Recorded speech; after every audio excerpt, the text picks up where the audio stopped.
माझे बाबा गेले आणि फक्त काहीच दिवस झाले होते, पण त्या काही दिवसात आमचं घर पूर्णपणे बदलून गेलं होतं. बाबा कारण कायमचा आम्हाला सोडून गेला होता आणि बाबा अचानक गेला होता. आम्हाला काही समजायला वेळच मिळाला नव्हता. एक दिवस ते होते, ते सर्वांशी बोलत होते, हसत होते आणि दुसऱ्या क्षणाला सगळं शांत. माझा बाबा माझा जीव होता. ते गेल्यानंतर मला कोणाशी बोलावंसंही वाटत नव्हतं. शाळेत गेले तरी मन तिथे नव्हतं. घरी आले तरी घर घर वाटत नव्हतं. आई तर पूर्णपणे तुटून गेली होती. ती फार बोलायचीच नाही, फक्त शांत बसायची. पण तिच्या डोळ्यात सतत पाणी असायचं.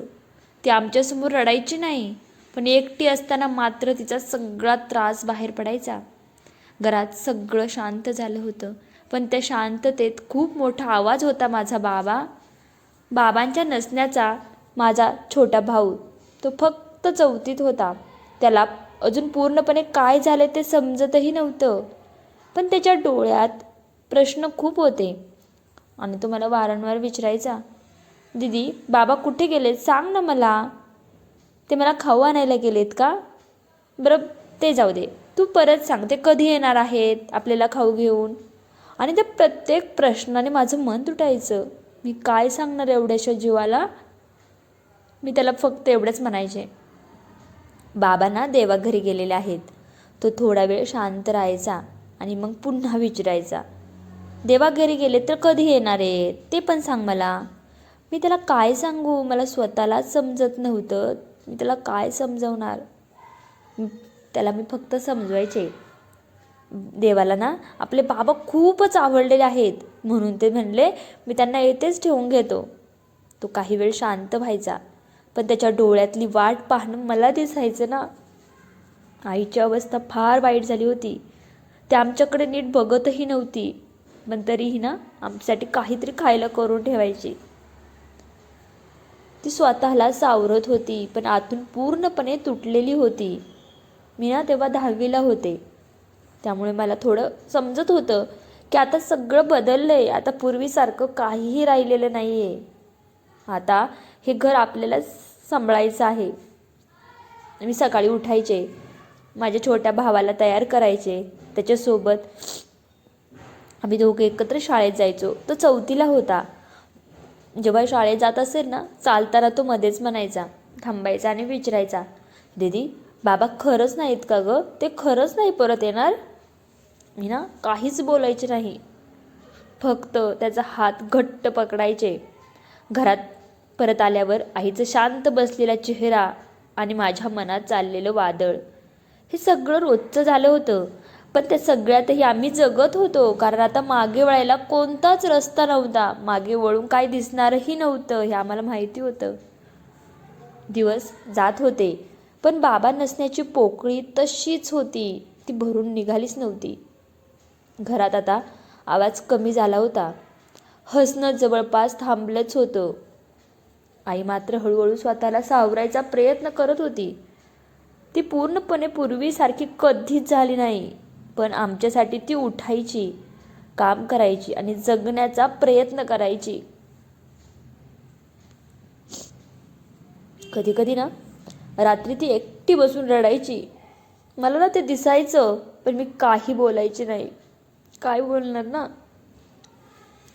कारण मला माहिती होतं आईच्या मनातला त्रास शब्दात बसणार नाही. मी आता थोडी मोठी झाली होते. या सर्व गोष्टी मला समजायला लागल्या होत्या तेव्हा, की आता फक्त रडून उपयोग होणार नाही आहे. घर चालवायचं आहे. मी शाळेत जाऊन येऊन माझ्या भावाला सांभाळायचे, त्याचं सर्वच मी करायचे. तेव्हा आईला मदत करायचे आणि घरात छोटी छोटी कामं देखील करायचे. माझा भाऊ अजूनही प्रश्न विचारायचा, पण आता त्याच्या आवाजात थोडं शांतपणा आला होता. जणू तोही समजायला लागला होता की बाबा परत कधीच येणार नाही आहे. काही महिन्यांनी सगळं थोडं थोडं बदलायला लागलं होतं.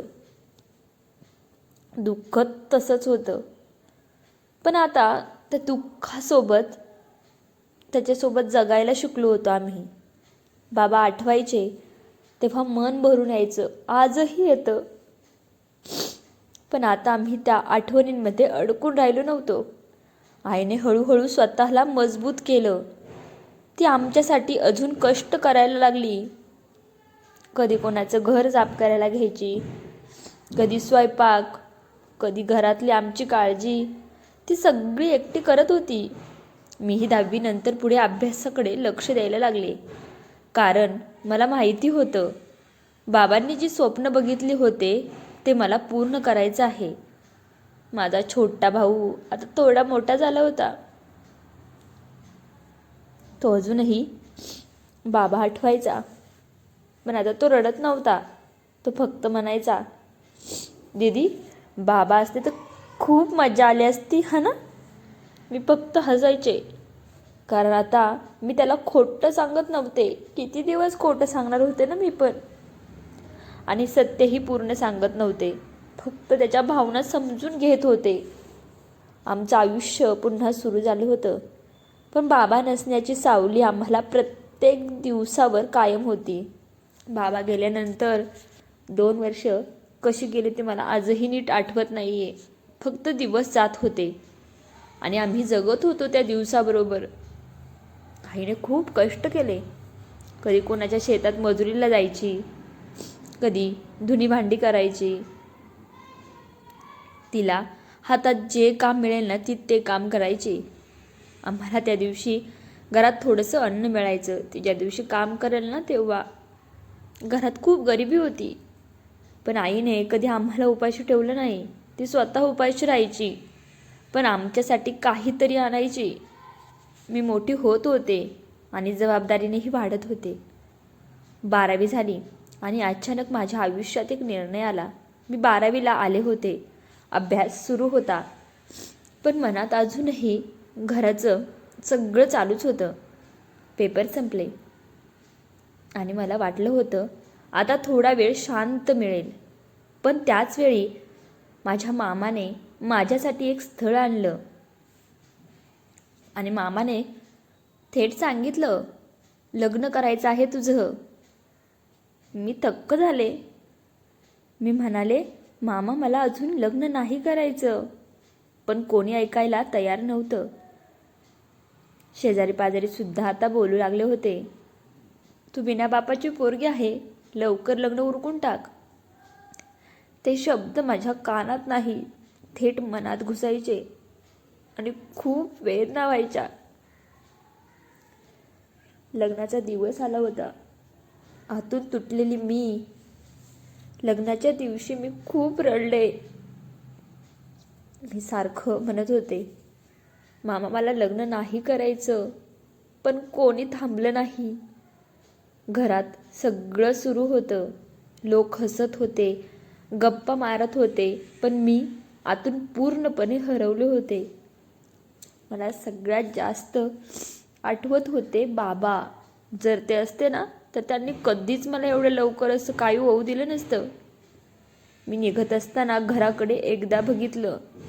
आई शांत उभी होती. तिच्या डोळ्यात पाणी होतं, पण तीही काही करू शकत नव्हती. तो क्षण माझ्यासाठी आयुष्यातला सगळ्यात कठीण होता. बापाशिवाय आयुष्य जगणं किती कठीण असतं हे शब्दात सांगणंही अवघड आहे. आणि त्यातच लवकर लग्न झाले की एवढ्या लहान वयात जबाबदाऱ्या अजून वाढतात. आपली स्वप्न मागे पडतात आणि आयुष्य एका वेगळ्याच दिशेने चालू लागतं. पण त्या सगळ्यात एक गोष्ट शिकायला मिळाली, ती म्हणजे की आयुष्य थांबत नाही. मी आईच्या सोबत उभी राहिले. तिच्या प्रत्येक कामात, तिच्या प्रत्येक गोष्टीत आणि तिच्या प्रत्येक तासात मी तिचा आधार बनण्याचा प्रयत्न केला. ती थकलेली असली ना तरी मी तिला हसवायचा प्रयत्न केला. तिला एकटं वाटू नये म्हणून. माझ्या छोट्या भावाला मी आनंदात ठेवायचे. त्याला छोट्या छोट्या गोष्टीतून मी आनंद देण्याचा प्रयत्न करायचे. त्याचं बालपण पूर्णपणे दुःखात जाऊ नये म्हणून मी त्याच्यासोबत खेळायचे, त्याला शिकवायचे, त्याचं हसणं परत आणायचे. त्याला कधीच एकटं वाटून देत नव्हते मी. आमच्यात आता एक वेगळीच बांधणी तयार झाली होती. बाबा नसले तरी एकमेकांचा आधार झालो होतो आम्ही. आणि शेवटी एवढंच कळलं, बापाशिवाय आयुष्य खूप कठीण असतं आणि प्रेम आणि साथ असेल तर माणूस पुन्हा उभा राहू शकतो. पण तरीही बापाशिवाय आयुष्य कितीही पुढे गेले तरीही ती पोकळी कधीच भरून निघत नाही. आपल्याला कितीही सुख मिळालं तरी बापाशिवाय सगळं काही त्याला व्हॅल्यूच नाही राहत. तो नसतो तरी त्याची आठवण प्रत्येक क्षणी मनात जिवंत राहते. आणि आयुष्यात बापाचं प्रेम आणि आधार किती महत्त्वाचा असतो ना, हे फक्त वेळ जेव्हा आपल्यावर येते ना तेव्हाच कळतं. आणि समाज फक्त बोलण्यासाठी असतो, पण खरं संकट आले की कोणीही साथ नाही देत. माझी आई एकटी पडली होती. सगळं ओझं तिच्या खांद्यावर आलं. माझा भाऊ लहान असूनही बाबा नसण्याचं दुःख त्यालाही सोसावं लागलं एवढ्याशा जीवापासून. मी बापाची पोरगी असूनही लवकरच मोठं होऊन जबाबदाऱ्या सांभाळाव्या लागल्या मला. माझं कर्तव्य मला पार पाडावं लागलं.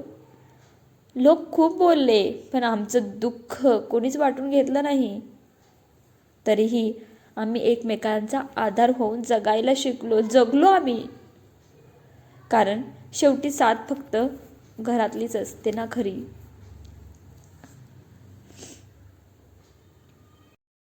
आजची ही स्टोरी तुम्हाला कशी वाटली ती कमेंट करून मला नक्की सांगायचं आहे. व्हिडिओ आवडला तर नक्की लाईक करा. ही स्टोरी जास्तीत जास्त लोकांपर्यंत शेअर करा. आणि चॅनलवर नवीन असेल तर नक्की सबस्क्राईब करा. खरं सांगायचं तर स्टोरी अजून खूप काही सांगण्यासाठी होतं, पण जेव्हापासून मी स्टोरी चालू केली ना तेव्हापासून माझ्या डोळ्यातले अश्रू थांबतच नव्हते. मी कसं बसं बोलले असेल माहिती आहे का, कारण माझ्या ह्याच्यातून शब्दच फुटत नव्हते. माझ्या प्रत्येक क्षणाला माझ्या डोळ्यातून अश्रू वाहत होते फक्त. त्यामुळे आजच्यासाठी एवढंच. आणि शेवटपर्यंत व्हिडिओ बघितल्याबद्दल सर्वांचे आभार.